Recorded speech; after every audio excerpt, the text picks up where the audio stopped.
I think team culture is a really complex topic that we often either oversimplify or talk about it completely by talking about examples of other people's culture.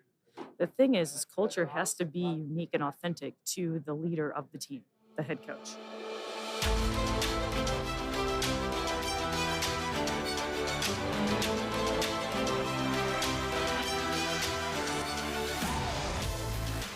Welcome to the Cutting Edge Coaching Podcast, where we believe coaches are some of the most important teachers and leaders in the world, and they deserve to be supported. I'm your host, Luke Gromer, and every week we're bringing you conversations with coaches, experts, and leaders from across sports that will give you practical ideas and strategies that you can apply in your coaching to develop high-performing teams and high-character people. Coaches, I'm excited to welcome Theresa, better known as Tree, Beeckman, to the podcast.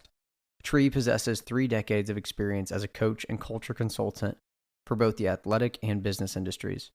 Recently, Tree authored the Managing Your Culture workbook, which presents an original model for high-performing team culture, which we dive into today.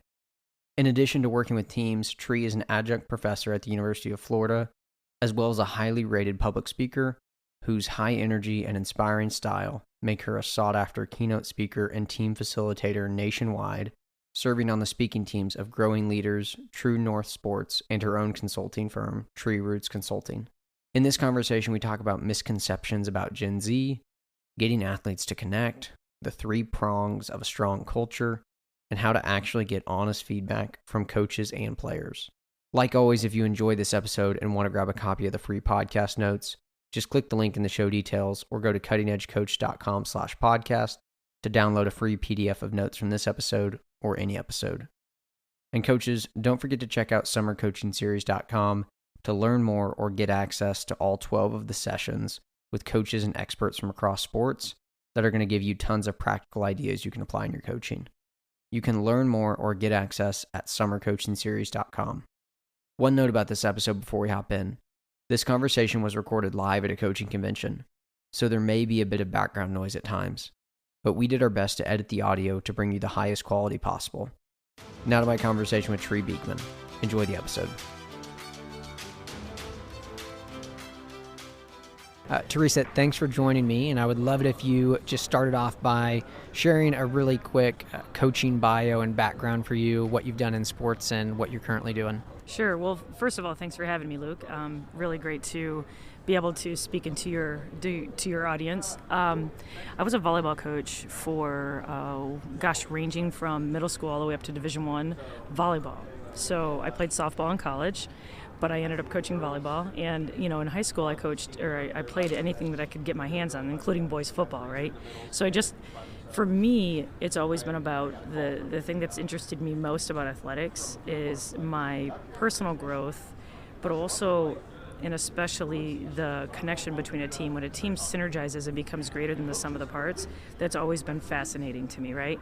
And so team culture and connecting with people has always been huge. So I coached for over 2 decades, ending up in 2015 at Central Michigan University. And from there, since 2015, when I got out of official coaching, I was at Western Michigan for a little while as their team culture consultant. Really, I was in the director of ops position, but that's what I was doing. And traveling the country and just working with teams, all sports, all genders, just to help coaches navigate that Venn diagram between team culture and the generation, the emerging generation. Gen Z is a very specific generation, and we'll get into that, I'm sure, but I'm just excited. I feel like we all coach humans. We just happen to use soccer or volleyball or football or golf or whatever sport. Yeah, we have a lot more in common across sports Absolutely. than we would like to maybe admit or we realize sometimes. Absolutely. And I do want to talk about what you talked about there with Gen Z, right? These young people that we're coaching currently. Let's maybe start and just talk about maybe what are some of the misconceptions that we as coaches maybe have about this generation, and what are the things we really need to know and understand about them? I think that's a phenomenal question. I think the most important thing, and the thing that I try to do when I'm in this space, including yesterday when I presented both times, was it's just our narrative about a situation determines so much. So there's a story that Some of the work I do is with Growing Leaders, which is a nonprofit based out of Atlanta. And there's a story that gets told from Dr. Elmore, our founder, that I love. And it's about Thomas Edison. And he got sent home from school as a young kid. He had a note pinned to his shirt. And his mom said, what's that? And he said, well, it's a note for you. So she reads it, and when she opens it up, she starts bawling. And he's like, Mom, what's going on? And she read the letter to him, and it said, your son is a genius. We can't handle him. You're going to have to teach him yourself. So she does. And she feeds his curiosity, and he was homeschooled. He was born in Port Huron, Michigan. He grew up in Ohio, and his mom homeschooled him. And so obviously he went on to, we have lights above us because of Thomas Edison, right? Well, much later, the story goes, he finds a box, and in that box he sees that letter. It's all folded up. And he opens it, and he starts reading it, and he starts bawling, because what the letter actually said was, your son is addled, which in the time meant mentally ill. We don't have the teachers to handle him. You're going to have to teach him yourself. Now, where I'm going to relate this back to Gen Z is that our story about Gen Z matters. And I feel like we judge Gen Z very unfairly, and it really dictates a lot of the relationships. So as I work with coaches, if I can help to change that perspective just a little bit, to take one of the challenges away with a generation that's the loneliest generation of all time, if I can help a coach change the story from judgment to understanding, because they just haven't had as many repetitions connecting in person with humans. And this is all before the pandemic. It just got worse, right? So if I can change a coach's story, boy, is that a worthy pursuit. And I'm saving lives, because these student athletes are just lonely and they don't know how to connect, and it's up to us. Yeah. Thanks for sharing that story about Thomas Edison. Isn't that a great story? That is. That's the credit Growing Leaders. I mean. Yeah. Man. So what do we need to know about them? What do we need to know about Gen Z so that we can lead them, develop them effectively? Well, I think at the end of the day, we have to remember that we've led them to a place where they are seemingly disconnected because they have fewer repetitions. Our brains develop more during a conversation like this, where you and I are face to face. When we make eye contact, Luke, there's a chemical that gets released in your brain and in mine. And it literally, like, by the end of this conversation, both of our brains will have physiologically changed in the prefrontal cortex, which is our decision-making center. Okay? If you take into account, and I think since the days of Socrates, the generation before the next generation has judged them, has been like, oh, this generation, right? That's always been true. But what's different now is that social media and technology is evolving faster than we've been able to civilize it. So it does change how many repetitions. So if you consider a kid comes into your program, like say you're a college coach, that kid has, maybe they're, I don't know soccer at all. I know humans. So maybe they just think of it like they have a lot fewer reps in dribbling a soccer ball or shooting or scoring on a penalty kick or whatever it is. Except for this, they have a ton fewer repetitions in human connection. So what you think they're supposed to know, they don't. And you can be exasperated about it, or you can just get over yourself and say, hey, this kid's struggling. They don't know how to do these very simple things, and I'm here to help them. Yeah, that's a great point. I love what you mentioned there about reps. They need reps Yes. at human connection. And we all do. Yes. And particularly they do. And like you said, like it's really no fault of their own. Correct. Like, our world has changed a lot. Some good, maybe some not so good. We need to focus less on that and more about, like, what can we actually control right now? And how can I get them reps in those human connection skills? Talk about that. How do we actually do that? Like, what kind of things do we need to be prioritizing doing with our teams to get them reps at connecting? That's a great question. So the other space that I live in is team culture, right? And so I just wrote a workbook under the umbrella of True North Sports. If you go to truenorthsports.net, you could find their store, and they have, mine is the third workbook in the series, but they're all great. And I talk about this quite a bit in there. You have to create an environment. Number one, it has to be psychologically safe. Okay, so I just have to say this real quick. Because of the pandemic, so this generation already felt a little less safe. They already have a lower baseline level of trust, right? But this was all before the pandemic. What we have to realize is that all of us were affected by the pandemic, even if it went good for you, because there's been uncertainty for 22 months now. We've all lived in this world of uncertainty.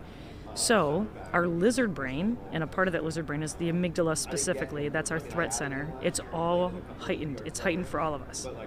So when Daniel Coyle, who wrote The Culture Code, which is a phenomenal book, went around and traveled to the Navy SEALs and Pixar, all these places, he found these consistent patterns where that these really elite level teams exhibited. And some of those things were like close physical proximity, profuse amounts of eye contact. All of these things we couldn't do because of the pandemic. So we're all we feel a little bit less safe. We feel a little bit more threatened.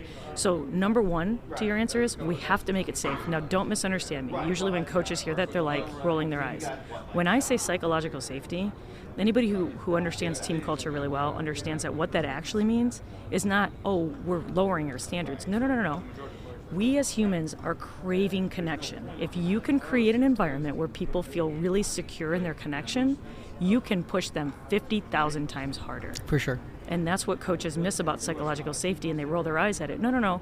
I'm not making them feel good. I'm making them feel safe so they can take big risks in the pursuit of their highest potential. It's not this kumbaya environment. Exactly. No, it's the opposite, really. Yeah, it's an environment where this place is safe enough for us to all make mistakes here. Exactly. Like you can show up and be yourself. Yep. Your full self. You can bring your full self here. Yep. And it's a place where it's safe to try to grow. Yes. Like most of us have experienced none or very few environments where it really is safe to grow. Right. And safe to fail. Yes, so we have to armor up, right? Yeah. Dr. Pippa Grange works with a lot of premier teams. Reading her book right now. Fearless? Yes. Oh, it's phenomenal. Yeah. She speaks about this almost better than anybody I've heard. Yeah. She's on a couple of podcasts that I love. Okay, but so now once you create that safe environment, and by the way, that's never done. There's no finish line there. It's if you're doing culture right, thousands of small interactions. Drip. Exactly. So if you're doing culture right, it's never done. So now let's go back to Gen Z and your specific question. They don't have face-to-face communication with people that they, especially their peers, but even authority figures, where they're being their full self. They're forming their identities in a very code-switching way. We always have done that, but it's more pronounced now.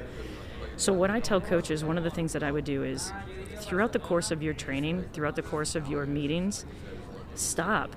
Ask a well-crafted question, and this is something that growing leaders, if you get Habitudes Online, they have all of these well-crafted questions for you, but put them in a group of 3 and have them discuss a well-crafted question. Sometimes they share that out with the full group, sometimes they don't.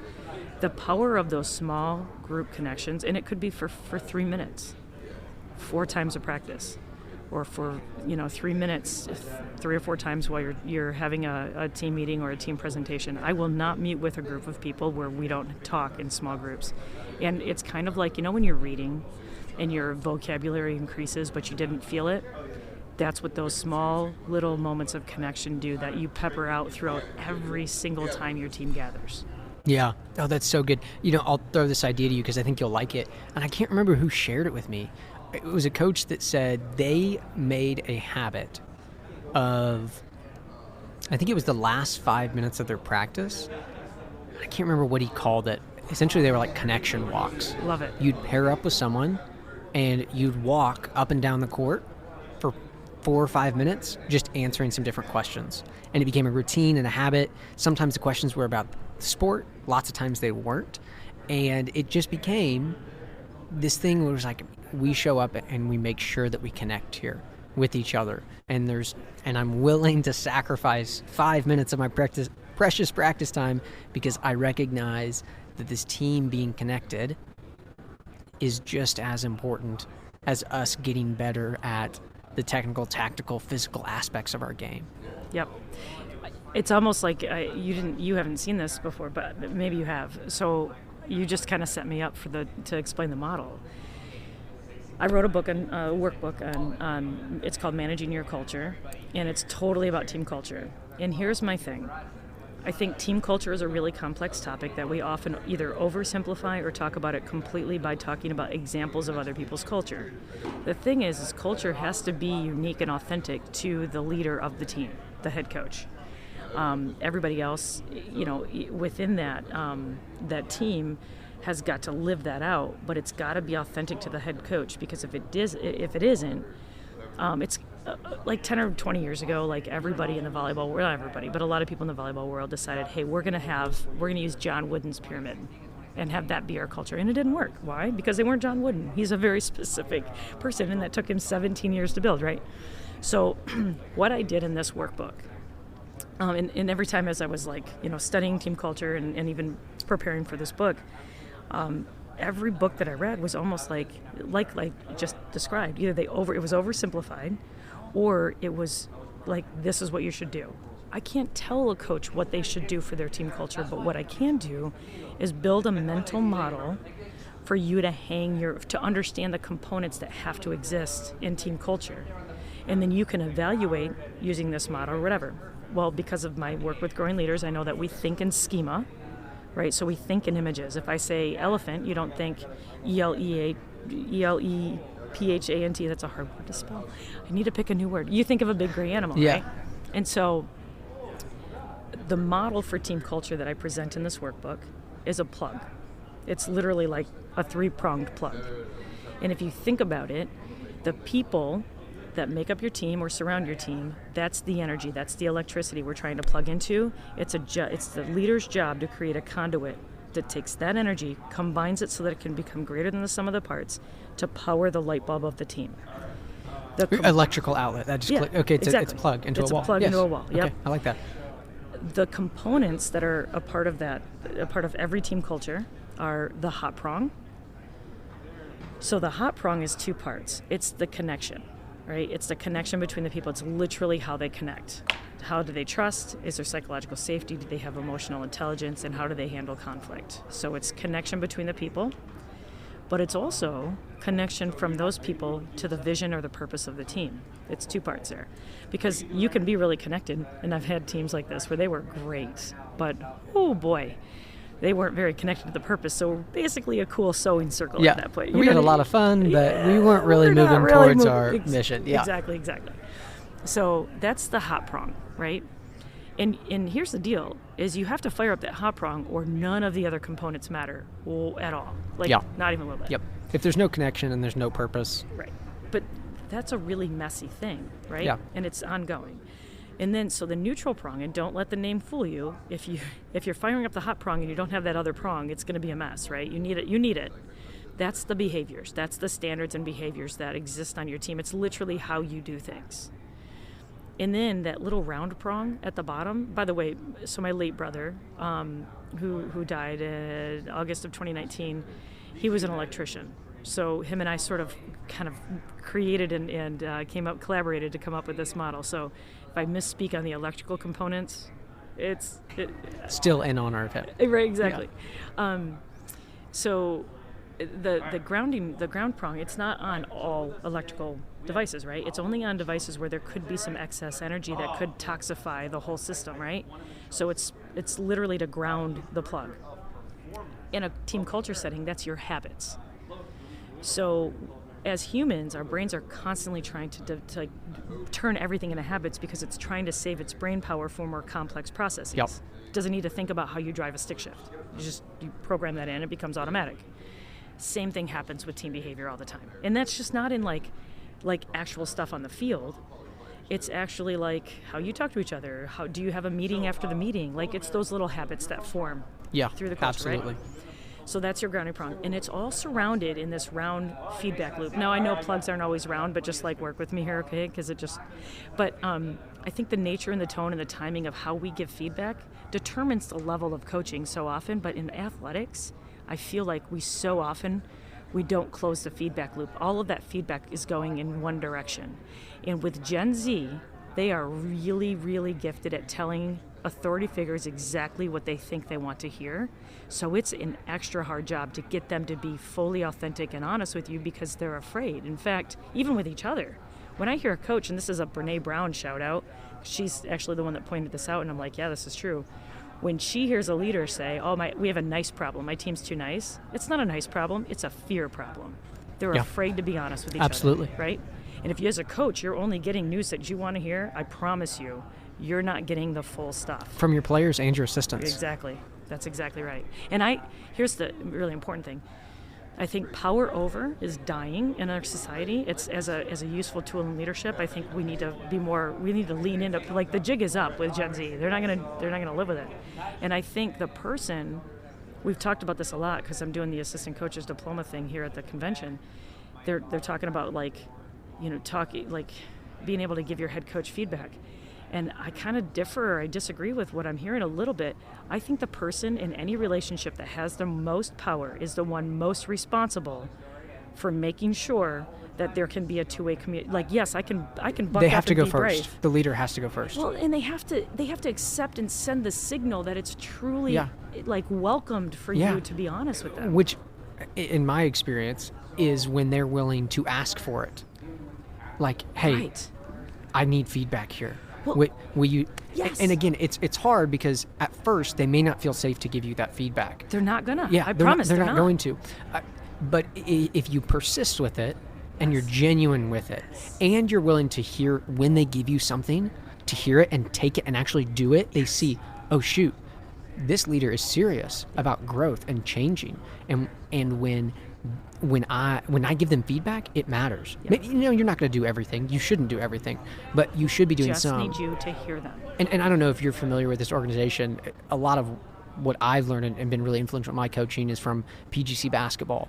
They just have this unbelievable culture. You should go observe a week of their summer sessions just to observe their culture. I love it. It'd be worth the time and the money investment to just go watch how they do things, because they're unbelievable. And the reason it's so unbelievable is because from the top down, they've created this culture of feedback where it is all about honest feedback, and it's all about commitment statements, forming aspirational identities, and then reminding and celebrating each other of that, of who you said you wanted to be. And it's so powerful because the leaders, they always ask for feedback. The guy directing the session is asking the basket instructors, how could this be better? What are you seeing? And then they take it and they use it. And so I think it's what you're saying there is so important to consider in these cultures that we're creating, that we attempt to actually get honest feedback, and that we create an environment where people feel safe to give us the honest feedback. I think so often, and this actually happened in my session, an assistant coach from the back raised her hand and she said, hey, we were talking about this issue, she brought it up, and literally a head coach that was in the same session said, no, as a head coach, I say all the time. Anytime I hear somebody say, I say this all the time, I'm like, cool, but how do your actions differ? And it might be a blind spot. And maybe he was great at it, I don't know, but he almost lived out like the scene in the session. And I was just like, this is like real life right now. But I think it's not enough to say things. You have to be very intentional about the signals you send, especially in regards to feedback. I think that's one of the most nuanced and more difficult parts of culture. Yeah, I totally agree with you there. And I think it's why most people get fired, by the way. A lot of coaches get fired because of their blind spots related to feedback. Not even just coaches, I think business people too. Because they don't ever get it, or because they don't take it and use it? Both. Because it's the thing that the feedback loop being closed and you getting real candid feedback. I don't mean brutally honest. We're not going to our leaders and being like, you're terrible. But like, the inability to receive candid feedback really stunts your growth as a leader. And it's the thing, I think it's the pain point that your people will feel the most acutely. Yeah. So I guess, two things there. One, I've heard a coach talk about caring with candor. That's the kind of feedback we're going for. Care with candor. We will be honest here. We're not going to sugarcoat things, and we can still consider the person in front of us. And I think that's something we should be thinking about when we give feedback to our assistant coaches or our players, that caring with candor. But I guess the natural question from there then is, how do we move to a place where we are getting that honest feedback? And I'm thinking here maybe particularly with players. How do we get athletes to give us honest feedback? Well, I'll go back to the model a little bit. And it really does start with the connection prong, right? Everything that follows that connection, that hot prong, it really does become easier the more you can connect, okay? And don't misunderstand me. Please don't karaoke them. Don't mimic what they do. Don't try to be their buddy. But I think the more authentic we can be and the more vulnerable we can be, the better. Now, let me kind of go one layer deeper. I'm sure your listeners are familiar with Brene Brown. If they're not, everything she touches is gold. Her new book is insane. Like, I'm here at this convention and I'm like finding little tables to sit at and just keep reading because I'm not through it yet, and it's so good. I think our stories, and this is why we talked about Ted Lasso off air before we get on, I think the magic behind the show that is Ted Lasso is as much about how they're explaining to us how important every single person's story is and how it informs their behavior, right? And so when I say you have to be authentic and vulnerable, you can't do that if you haven't owned your own story. So I worked with a coach, a college soccer coach, within the last calendar year. They were having some team turmoil and did all the briefing, did all the pre-work, was going to go in and do a day-long workshop with this team. Actually, it was a day and a half. And he's a great guy. I've known him for several years. Awesome coach, character off the charts, right? And we both thought there was some bullying situation going on within the team. So we totally thought that this was going to be a connection prong issue. So I put the model up. We had a little session with the coaches before where the coaches and the team in their locker room laid the model out. Half an hour after, the coaches all left. It's me and the team. So I lay the culture model out a little bit more, and I say, all right, if you had to pick one of these elements that's most broken, in my mind, I'm fully expecting the connection prong to pop up, right? I'm not even done with the question, Luke, and a player was like, our feedback loop is broken. And I was like, well, say more. Well, shoot. Okay. Yeah. Right. I was wrong. All of my slides are changing for tomorrow. I'm going to be up all night, right? Yeah. So we dive into it. And I don't want to give too many of the details away, but this coach has allowed me to, share a little bit cloaked some of the story because it's so powerful. This was the bravest I've ever seen a coach be, by the way. But it sort of came out that when he has an accent, like a European accent, right? Pretty thick accent, but we're also in the Midwest, so we're lazy, right? When it comes to our social comprehension of accents. So some of that was like two-way street there, right? So some of it was he would get defensive when he wasn't understood. And so the players felt the shame around not understanding him, okay? So then we get done with that meeting. I go to do the debrief with the coach. And this is the hardest part of my job, right? Is when I have to sit down and be candid. You got to deliver some honest feedback to exactly. a coach here. Exactly. And I know this. And the reality is, like, you don't know everything about their program. Right. You're coming in the snippet in time. Right. Exactly. And I know it's not my first rodeo, so I know Sure. how players, I know how to get through the BS of that. But so I have to sit down with this coach, and I'm talking to him, and I see a light bulb, and he says, when I was a kid, I had a speech impediment, and my son is currently going through almost exactly the same thing in his life, and he's about the same age that I was. And so I'm realizing as I'm listening to you that I have a lot of shame when I'm not understood. And so he recounted for me a story when he was taking his daughter to school, and she needed a Kleenex. She had sneezed, and she asked for Kleenex, and he said, is there snot? And she just kept saying, can I have a Kleenex? And they were just having this miscommunication. And he said, the one thing you don't do when you drop your kid off is pull over in the drop-off line. And I pulled over and lost it on her. And then I felt horrible. So she gets out, she goes to school, starts her day with that interaction, right? Just because he's like, why don't I just hand her the Kleenex, right? And he called his wife, and he was really upset about it. So they have this interaction, and he's telling me the story that night, and he says, And it occurs to me, this disconnecting moment all stemmed around her not understanding me and me not understanding her. And then he went home that night and he talked to his wife about it. And I mean, he's really emotional. And she said, yeah, the only fights we've ever been in is if I say what too many times. If I can't understand you, you lose your mind.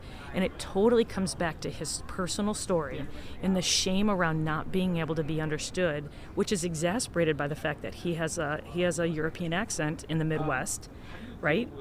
But also, it wasn't even about that. It was about the fact that as a child, he was scarred because he had a speech impediment. Yeah. And so his shame, and what he realized and was freed by, is that his shame was being felt and spilled out on his players. And so often, and that's why I love Ted Lasso, and I love the idea that you need to work your stuff out so you're not working it out on the people around you. Amen. Yeah. Wow. I got chills as you were sharing that story. It's so true. It is so true for all of us. We are all marked by childhood experiences more than we'd like to admit, and sometimes more than we've ever admitted. We've never been willing to say, wow, I was really marked by this in a negative way. Mm-hmm. And we have blind spots because it's so emotional that we don't even know when it's coming up in our life. And he's getting triggered, and he doesn't even recognize that that's what this is about, right? Yeah, wow, man, what a powerful story there. And so will you tell me more about that story? Did he go to his team? Did he share that with them? And how did that resolve? I think this is going to be really insightful as well. Well, that was the coolest thing, is because I think, here's another part. I think as coaches we have this misconception, and actually in Adam Grant's latest book, Think Again, he talks about this, and Brene actually refers to it in her newest book, Atlas of the Heart, as well. We actually increase our credibility when we admit that we don't know it all. And so, and that's just not how many of us were led as younger people, right? And so I know I wasn't, and we just didn't show. And I know early on in my coaching career, the last thing I wanted to do was show any doubt or I don't know, second guessing. But now I know that it's kind of like the old saying, the more you know you don't know. But the next day, so we had that realization. He had a pretty emotional night. He said, a specific song actually even came on in the car, and it was like it was a moment. It was like a God moment, and he was like, "This is crazy." It was and he played the song for me the next morning. It was crazy. So we're in session the full next day, and I asked him, "Hey, can you share the realization?" And so we started the day off, and he was very honest with his players. And then we had a lunch where we had a connection lunch. So it's a long story, but I did an activity with them where they were going around while they were eating a lunch in two groups. And so anyway, in the session where he wasn't a part of, something else, a specific situation had come up with his goalkeeper. And because of how it went in the morning, because of what we had realized, I asked her if we could do a fishbowl using Brene Brown language, rumble, where rumbling is just, conflict, a specific way to have a good, healthy conflict. I said, would you be willing to do a fishbowl rumble in front of the whole team after lunch? And she said, yeah. I'm like, are you sure? You don't have to, whatever. I just made sure it was safe. She was like, absolutely. I would love to do this with Coach and kind of model how this would look. And so, and he didn't know. He didn't know that had even come up because it didn't come up in our debrief because we had other stuff on our plate that was more pressing. So I asked him, and he trusted me this whole way. Kudos. This is by far the bravest I've ever seen a coach be with their team, and it was like me walking on a tightrope the whole time. I don't often go the place that we went with this, but he allowed me to do it, and it was so powerful. So we get done with lunch, and I put them in two chairs facing each other, and the rest of the team is in the locker room and couches surrounding them in a U shape. And we started the rumble. And of course, at first, the player kept it really surface level. But I knew the truth. I knew how he had really hurt her in this situation, unknowingly. Yeah. And so I kind of got her to go there, and she did. And by the end of it, it was really emotional, and they were both bawling.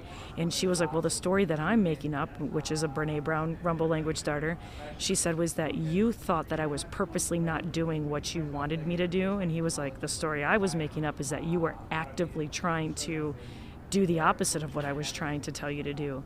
And so just this little misunderstanding, and they hugged it out. It was extremely powerful. And the healing that happened in that moment, not just for those two, but for the rest of the team, and understanding how that assumption of not best intent, first of all, and our shame and armor, how that led to everything else. It just led to their complete disengagement. It was wow. And it doesn't change anything. Now, the way that they change it is, here are some tools moving forward so that we can prevent ourselves from going there. Otherwise, it was just a powerful weekend, and then it goes away, and we get back to the same habits, the grounding prong. They had to start to create new habits. But boy, did we have to have that reset button. And we did. It was really, it was the most powerful team workshop I've ever been a part of, and it was completely because of his bravery, his courage. Yeah, that's special. Yeah, man, moments like that are so special, so connecting. And like you said, then it's important how we proceed from there, that we follow up with it. I'm curious, though, when he shared with the team that realization about his speech impediment and how that really triggered him, what was their response to him? They didn't say much in the moment, and I don't know, and I sort of left the space. I wanted them to not respond. Mm-hmm. Because I didn't want them to feel pressured to respond in any inauthentic way. They were visibly touched. They were visibly empathetic. Yeah. And they were, so the thing that I hadn't said is at the end of that first session where it was just the players and I asked them how their commitment level was, because he had indicated that it was pretty low. And they spent about 20 minutes talking about how it was low because of him. And I said, y'all, I'm just going to point this out. I never asked at all about your coach or anything. I'm literally asking how the team's commitment level was, and it came to, like, they were realizing, oh, it's pretty bad. And because I said I never asked you why it was bad, and that's what you've just spent 20 minutes on. I just asked you a simple question: where is your commitment level? And they were just spending all this time like pointing fingers, and then they realized, they're like, yeah, it's pretty crappy, but here's why. And I'm like, that's fair. So when we had that realization, we had that moment where he disclosed, and he was pretty emotional. You could just see them be like, we are jerks. And I told them before he talked, I'm like, I'm not trying to make you feel bad. That's not the purpose of this goal. It's about understanding. It's trying to get you to understand why we're here, so we can prevent that disengagement. Because nobody wants, with this generation, it's not, you can power over and try to make rules that make them have to be there. I just think it's so much more powerful if we can make them want to be there. Yes. And nobody wants to be in a situation where they don't feel like they have a voice. Absolutely. Let me tell you a story. I think you'll like this story. Can't wait. So a couple seasons ago, assisting with the 9th grade basketball team. And probably our most talented player was really difficult to get on board and integrated into our team. Kind of wanted to do his own thing, struggled to just adopt our style of play. That frustrated us as the coaches at time. He didn't totally buy into or understand why we were so insistent on playing the way we wanted to. Obviously frustrates his teammates, particularly when he's taking shots that weren't the shots we wanted to take, right? Also, he had experienced some significant isolation, anxiety, depression, and really just struggled to connect with his peers, felt alone. Long story short, in practice one day, boils to a head. He and a teammate start cussing at each other, and this player throws the ball into the stands, and our head coach kicks him out of practice, says, "You're done for the day." I talk with this player later in the day, talk about what happened. He's still really frustrated. I actually had him in class at the end of the day, and he comes in, and I could tell that something was up, because I actually wasn't in the practice that morning. And I didn't know what had happened until he comes into my class, and I can tell something's wrong. We go sit down and talk about it. And I'm talking with him and trying to get him to a place where I'm saying, look, what your teammate did, what they have done, how they made you feel, like, that's not okay. I'm not saying it is, because they'd been bullies to him. Like, there was probably a problem of some bullying going on, and tried to kind of help him see, look, what do you think you can control now in this moment going forward that could repair what's happened? And he kind of gets to a place where he recognizes, I could own, if I'm 30% of the problem, I can own 100% of that 30%, and to a place where I'm really encouraging, look, the only thing you could do right now is just own your mistake, what you've done, and really encouraged him to do that. And I didn't know if he was going to do it. And then I think a night or two later, and this isn't perfect, but it's a step in its progress, especially for this generation, he sends a text to the team group text apologizing. Guys, I'm really sorry for how I acted. I shouldn't have done that. The next morning at practice, I didn't know that this happened. Head coach, I don't think he knew that it happened either. And we're in a pre-practice huddle, and this player, our best player that acted this way, he wasn't there at practice yet. But the player that he got into it with was there. And I think actually we had started practice and I had just asked for some celebrations. Hey, anybody got anything to celebrate? We try to make that a habit in our program, celebrating when people live out our values. And this athlete, he said, yeah, I want to celebrate. I'll call him Nick.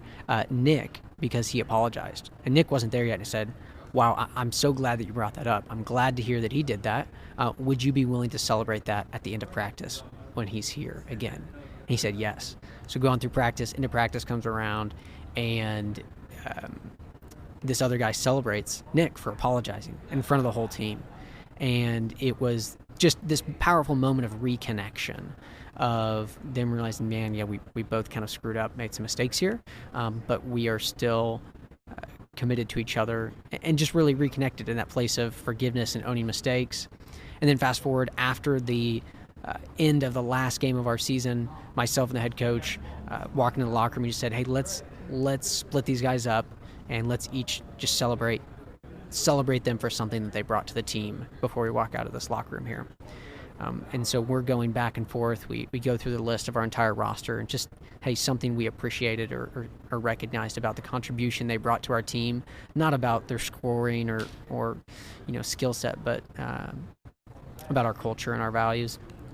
And we get to the end of it, and actually Nick, the athlete that had been just really difficult and had that explosion with his teammate, says, hey, actually, I got one more. Can I stand up? And said, yeah, absolutely. He stands up and he says, I just want to celebrate the coaches and you guys, my teammates, for sticking with me. I know we butted heads at some points this season, but I really appreciate that you didn't give up on me. And that story was triggered in my mind as you were talking about that experience with that other coach, because just for me personally, that's one of the highlights of my coaching journey so far. Just that moment of the validation that, yeah, this really matters, that this kid learned some really important things about forgiveness, connection, owning his mistakes. And I just think that it's so important that we keep those things in mind. And I think one of maybe the practical things too there is, like, we made it a habit to celebrate each other throughout the season so that it was safe enough for him to do it at the end. Well, because if you don't, that's where that's why that's the grounding prong. And if you don't do that habitually, if you don't intentionally set out to do that, I think you run the risk then of those things being corny or hokey or whatever. Yeah. And at first, they're bad at it, and it does feel a little bit corny and hokey at first. Absolutely. Like, what are we doing here? We're recognizing good in each other. Right. This feels cheesy. Yes. Yep. And I would say that a lot of times the pushback that I ever hear is, there are some people who just don't believe. I don't believe in that culture stuff. Cool, you can not believe in it, but it's there. It's the air that you breathe. It's the water that the fish swim in. So, like, what I tell coaches often is, it's not whether or not you're going to have a culture. You have a culture. Every family, every McDonald's, every airline, everybody has a culture if there's a group working toward a goal. So your choice is not whether you're going to have a culture. Your choice is whether or not you're going to choose to intentionally influence that culture, which is your job. And by the way, it's the most sustainable, guaranteed path to deeper winning. In the terms, like Pippa Grange uses that term, like deep winning. That's what it's about. You could probably win without paying attention to your culture, but it's luck. And I want you to win over and over and over again in the bigger ways, in the more, Yeah. in the deeper wins. Yeah. Not on the scoreboard. Yeah, because I think the reality of it is, I really believe for most coaches, they want to make a tremendously positive impact on the Right. lives of their athletes. And most of us, when we take a minute to reflect and be honest, the thing that we want at the end of our life is not our record on our tombstone. It's the relationships that we built and the ways that we helped other people grow. And that's the reason I share that story, is because it was so deeply rewarding to see growth. Not his growth as a basketball player. Well, that's awesome. It is awesome to see them get better at the game. Exactly. Yeah. But his growth as a human being and knowing, man, we weren't perfect as coaches, we weren't perfect as a team, but hopefully there's some really valuable nuggets in there that can serve him for the rest of his life. In the grace that came with him, just being able to walk into that, and the courage, like he felt the ability to get some grace back from somebody. When that teammate celebrated him at practice, that was grace. Yeah. And then that allowed him then to be a little bit more courageous at the end of the season, right? And I mean, it's so interconnected. Yes. It's why the hot prong has to fire up first, man. Gotta have the hot prong. I gotta have the hot prong. Yeah, I love it. Well, Theresa, this has been awesome. I've got 3 quick rapid-fire questions can't for wait. you. And feel free to answer reflecting on your coaching experience or now the work you do, coaching coaches and teams. Here's the first one. The most fun part of coaching is? Laughing with your team. Yeah, I love it. Moments of joy, Yeah. laughter. Yeah. That's good. I wish I would have known blank before my first coaching experience. How long do we have? Like a second? Yeah. Everything. Anything. How about anything? Yeah, anything. Well, literally that's good too. anything. Yeah. Is there one thing that was like, man, this was the light bulb moment when things really changed for me? And I was really lucky I got it the first year that I coached, is that it just wasn't about me. And I think there are 2 types of coaches, like right out of the gate. I think there are coaches who get that it's not about them and coaches who don't. Yeah. And boy, does that make a giant difference. It changes how you do everything. Everything. He says, now I'm not thinking about It's me. legitimately Hopefully. not about you. Yeah. At all. That's so good. Here's the last one. I know I'm successful as a coach when? This was always my goal as a coach. If I can get to the end of the season and everybody on the team, not everybody, but that's the goal, ideally, does not want the season to end, regardless of record. If they're Or just role. dying Yeah. if they're just dying for the season, just one more practice, Yeah. then I have absolutely done my job, and I've succeeded more than I've failed at that, and that's amazing. Yeah, that's so good. Yeah, I got to share this too. It triggers just another quick little story. This season, actually, have an athlete that was ineligible first semester because of grades to play in games. And so he's at practice every day, but hasn't gotten to suit up for games, and grades fluctuated. But we were taking a minute just to share some gratitude at the beginning of one of our practices, and some players had shared some things, and he said, I got one more. I said, yeah, go for it. He said, I'm grateful for this team. And I said, oh, okay, tell me more about that. Why? He said, well, sometimes it just kind of feels special. And I was like, whoa. Like, he hasn't played in a game yet, but recognizes and feels that connection. And I think that's, again, that was one of those moments like, whoa, wow. I wouldn't expect that from him. Yep. But he feels it, and that's important. And that's what he's going to remember. Can I tell you real quick, entitlement is a word that you hear all the time. We talked about not judging the generation. And I got to tell you, you can think about entitlement like, oh my gosh, they're so entitled. The way that I think about entitlement, and this is, leaning on Growing Leaders data, entitlement has an inverse relationship with gratitude, resilience, and happiness. And that's the saddest thing for me, right? Because think about it, if you feel entitled to things, which by the way, we all do feel entitled to things. Like when I hit the light switch at my house, I feel entitled for the lights going. But I have the responsibility to pay the light bill first, right? Yeah. So the fact that you do that gratitude practice as a habit is huge, because if you can help this generation feel those things, it reduces entitlement in a way that will allow them to live happier, more resilient, more gracious lives. And isn't that what we're all trying to do at the end of the day, right? And because, I mean, if you think about it, like if you feel entitled to everything, you're not going to be grateful for it, you're not going to be happy about it, and you're not going to be very resilient. And so, when we talk about the struggles of this generation and we talk about entitlement, listen, do something about it. And that's your gratitude practice, is doing something about it. Yeah. I love it. Yeah, that's so good. Well, Theresa, this has been fantastic. Before we wrap it up, just share with the listeners where they can connect with you and learn more about your work. Oh, absolutely. I mean, obviously you can reach out through either of the entities that I work with, but the most direct way, I check it all the time, is just email me at which email address should I give? We'll do True North Sports, since that's who I'm mostly here for today, this year. Tree@truenorthsports.net will get you right to me, and I just check my email. I'll respond to anybody who reaches out. Awesome. Theresa, this has been fantastic. Thank you so much for your time. Thanks so much for having me, Luke, really.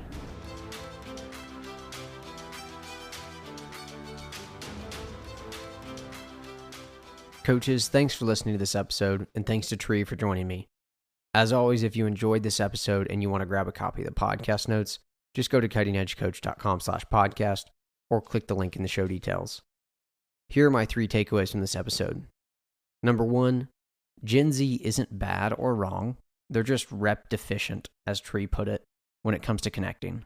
And as coaches, we have the influence in their lives to help them get reps at something we all recognize is an absolutely essential skill set for a successful life beyond sport. Number 2 is a quote from Tree. If you're doing culture right, it's never done. That's so important for us to keep at the forefront of our mind. A single meeting, culture day, inspirational video, team dinner, etc.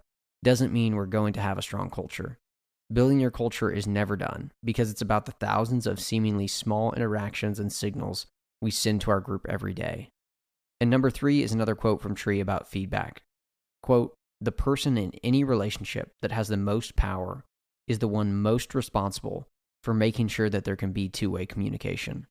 They have to accept and send the signal that it's truly welcome for you to be honest with them. It's so important that as the leaders, we invite feedback first. Send the signal that you want and need feedback, and that you're also willing to take feedback and act on it. That's how growth happens, and how we create an environment where people feel safe to give that hard feedback. And hey, don't forget to check out summercoachingseries.com to learn more or get access to the 2022 Summer Coaching Series. I hope to see you this summer. Thanks for listening to the podcast.